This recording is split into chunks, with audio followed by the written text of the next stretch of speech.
من 22 ل 26 تشرين الأول، يعني ابتداء من بكرة تتسجلوا عندكم، لبنان رح يستضيف النسخة الثالثة من مهرجانه الأدبي بيروت ليفر بالشراكة بين المركز الفرنسي بلبنان وإذا بزنس سكول. ورح يشهد المهرجان أكثر من 80 لقاء بيجمع بين كاتبات وكتاب، شعراء، فنانين ومفكرين، تأكيداً على أهمية التقاليد الأدبية بلبنان.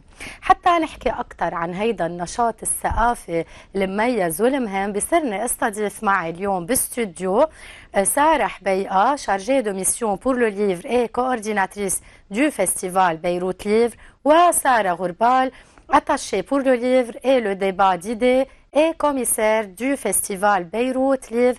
Bonjour et bienvenue. Bonjour. Merci. Madame Sarah, la première question. Le festival Beyrouth Livre revient cette année avec une programmation riche et engagée. En quelques mots, qu'est-ce qui en fait un rendez-vous unique dans le paysage culturel libanais et francophone? Bonjour, merci de votre invitation. Oui, en fait, c'est le format festival. Je commencerai déjà par ça, parce que c'est un format innovant.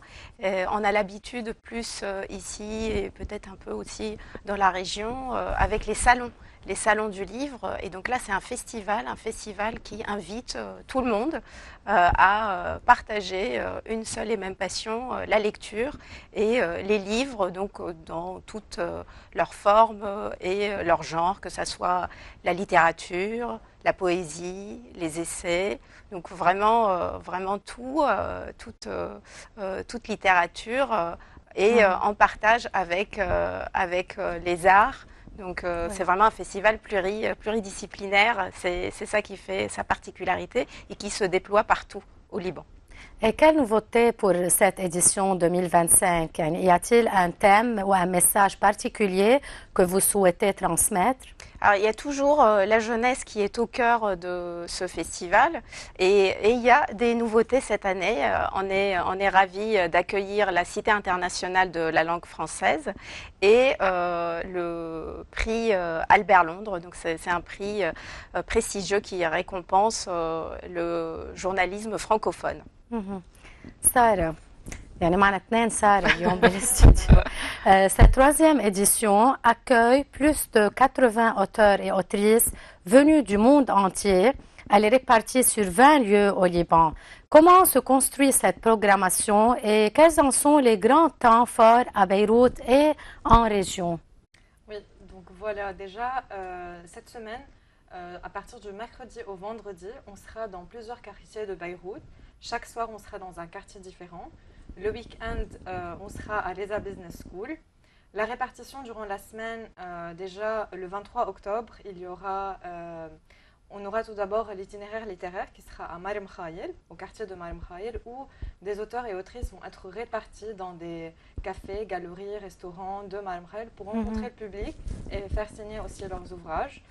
Durant la même soirée, on va envoyer des auteurs un peu partout au Liban, dans les antennes de l'Institut français du Liban, ça veut dire à Bralbak, à Zahle, à Jouni, à Deir el-Amar, à Tripoli et à Saïda, donc les 6 antennes, qui vont accueillir donc un auteur et qui va rencontrer le public, que ce soit jeunesse ou bien adulte. Voilà. Toujours la même soirée, durant le jeudi soir, on va être à Métropolis, au cinéma Métropolis, pour la projection d'un film en présence de la réalisatrice Eileen Ofer. Et juste après, on a le concert dessiné avec 2 artistes, Fred Nefché et Alfred, qui viennent de France pour organiser un énorme concert dessiné qui va être projeté en live.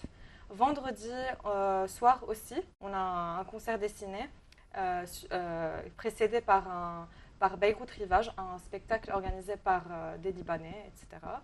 Et on aura aussi, durant le week-end, on sera à l'ESA Business School pour une programmation très riche pour tous les âges. Il y aura un programme jeunesse de 10h du matin jusqu'à 18h le soir. هلا الحلو انه هو ببيروت اسمه بيروت ليفر بس بيشمل كل لبنان كمان حلو. كمان Sarah, cette édition de Beyrouth Livre accueille le prix Albert Londres. Que représente cette initiative pour vous? Alors déjà, on est très heureux d'accueillir la délégation d'Albert Londres. C'est la deuxième fois qu'ils viennent décerner le prix au Liban. Donc c'est très important pour nous parce que le festival, il met en avant le débat d'idées et l'échange en fait, l'échange et le dialogue. Donc en décernant le prix ici au Liban, ça met en lumière surtout le journalisme engagé, les journalistes qui sont engagés dans leur travail et donc qui éventuellement recevra le prix final. ننتقل من سارة حبي على سارة غربال. Le Liban traverse une période, malheureusement comme toujours, complexe sur les plans politiques, économiques et sociaux.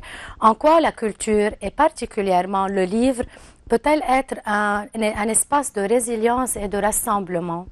Oui, je pense que la culture et l'éducation sont quand même le socle de notre humanité. Et si je vous dis, quand on ne se sent pas bien, qu'est-ce qu'on fait? On écoute un peu de musique, on lit un livre. Donc c'est plutôt la culture, les arts, la littérature qui sont des refuges pour nous. Et donc dans ces moments où le monde ne va pas bien, où nous-mêmes c'est l'image réelle du Liban. Oui, c'est notre culture. Donc c'est vraiment, je pense que c'est pas pour rien que Beyrouth est quand même la capitale du livre. Donc oui, c'est un refuge. Sarah, le festival donne aussi une grande place aux auteurs libanais. Quelle importance accordez-vous à la promotion de la scène littéraire locale? Alors déjà, on ne peut pas faire un festival sans inclure les auteurs libanais, c'est évident. Déjà, on a l'itinéraire littéraire qu'on propose aux auteurs libanais et nos auteurs invités du Festival de l'étranger qui seront présents à l'itinéraire littéraire un peu partout à Marem Khaïl pour signer leurs ouvrages et rencontrer le public. Ça permettra de faire la promotion de leurs ouvrages et de rencontrer le public qui est au Liban. Beyrouth Livre, c'est aussi une fête populaire. Comment réussissez à allier cette exigence littéraire et ouverture au grand public? En fait, c'est pas parce qu'on fait un festival ouvert au grand public qu'on n'a pas des exigences. Je pense qu'on a besoin aussi d'avoir des critères, etc. Mais le plus important, c'est qu'on essaye de permettre à tout le monde d'accéder à cette littérature et qui est le faux mot de notre événement. Sarah, le festival débute avec le quart d'heure de lecture nationale et se poursuit dans les écoles et les universités. Quelle importance accordez-vous à ce lien avec la jeunesse? Oui, donc le quart d'heure de lecture, c'est pour ça d'ailleurs qu'on est venu avec un livre. C'est aujourd'hui, Sarah et moi. C'est aujourd'hui à 11h15, donc je pense Mhm. qu'il est peut-être 11h15. Oui. Donc là, 11h15, en fait, on invite tous les Libanais, toutes les Libanaises à prendre 15 minutes de leur temps pour plonger dans un livre. Et donc c'est pour ça, voilà. Donc j'ai choisi Le Tarbouche magique de Emmanuel Villain et Zena Abirached. Donc c'est... Voilà, donc là, on ne pourra pas évidemment prendre 15 minutes pour lire, mais donc ça, c'est l'idée du quart d'heure. J'ai oublié votre question, c'est par rapport au quart d'heure de lecture. Oui, quelle importance accordez-vous à ce lien avec la jeunesse? Oui, donc en fait, déjà, ça se déploie, donc le festival se déploie partout au Liban, et il y a un volet scolaire, universitaire très important, où... Donc c'est déjà le quart d'heure, il est en partenariat avec le ministère de l'Éducation et de l'Enseignement supérieur. Et donc la jeunesse est encore une fois au cœur de ce festival. Donc ça montre l'importance de la jeunesse. Donc voilà, dans la programmation du festival. Au-delà du festival, comment l'Institut français accompagne-t-il la jeunesse libanaise dans son accès à la culture et à la création? Donc c'est vrai, c'est une question importante pour nous. Donc je peux citer tout d'abord le festival qui nous réunit avec toutes ces activités Donc le week-end, tout à l'heure, Sarah a parlé du week-end à l'ESA. Il y a un espace jeunesse donc avec plusieurs activités tout le long du week-end. Oui, donc c'est très important. Je pense que l'Institut français du Liban est peut-être plus connu d'ailleurs par le centre culturel donc du Liban. C'est ça, c'est vraiment notre ADN, la culture, que ce soit l'audiovisuel, le numérique, le cinéma, le livre. Et puis surtout, j'invite toutes celles et tous ceux qui ne connaissent pas la médiathèque et le beau réseau des médiathèques de l'Institut français à Beyrouth, mais aussi dans les différentes antennes de Saïda à Trables, en passant par Baalbek ou Zahle, à venir donc visiter les médiathèques de l'Institut français du Liban. L'Institut français soutient activement les jeunes créateurs, traducteurs et éditeurs libanais. Pouvez-vous nous parler de quelques initiatives concrètes? Oui. Alors nous avons un programme cher à notre cœur et au réseau culturel français qui s'appelle le programme d'aide à la publication. Et donc c'est un programme qui s'adresse aux éditeurs libanais, en tout cas pour le programme ici, et qui permet à des éditeurs, donc ça nous permet de les soutenir dans leurs projets de publication, de traduction aussi, du français vers l'arabe ou de l'arabe vers le français, des projets exclusivement en français. Donc voilà, donc ça c'est un soutien concret de l'édition au Liban. Et puis je pense aussi à un autre programme qui s'achève, qui s'appelle Livre des deux rives. Ouais. Et là aussi, donc c'est un programme autour de la traduction et qui est régional. C'est ça aussi qui est beau, qui rassemble la Tunisie, l'Algérie, le Maroc, le Liban et l'Égypte, donc qui rejoignent ce programme pour encore une fois pouvoir soutenir des projets ambitieux, notamment en traduction arabe-français ou français-arabe. Ça. Les événements dans le cadre du festival sont entièrement gratuits. Où trouver la programmation complète? Où on peut la trouver? Alors c'est très simple. Le programme complet est disponible sur notre site web, c'est if-liban.com. On est aussi sur les réseaux sociaux, sur Facebook et Instagram. Vous pouvez taper Institut français du Liban, vous nous trouverez tout de suite. On est en train de poster chaque jour les événements de la semaine là pour vraiment mettre en lumière tout ce festival. Et voilà, on vous attend nombreux. Enfin, cette question c'est pour les deux Sarah.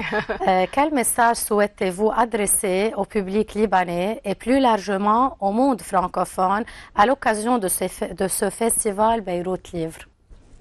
Alors donc c'est un festival international et francophone qui célèbre la littérature et qui célèbre vraiment toutes les littératures et toutes les francophonies, donc une francophonie plurielle et plurilingue. Et je pense qu'on est quand même dans un pays où l'identité est plurilingue. Donc mon mot, j'insisterai sur le mot « fête ».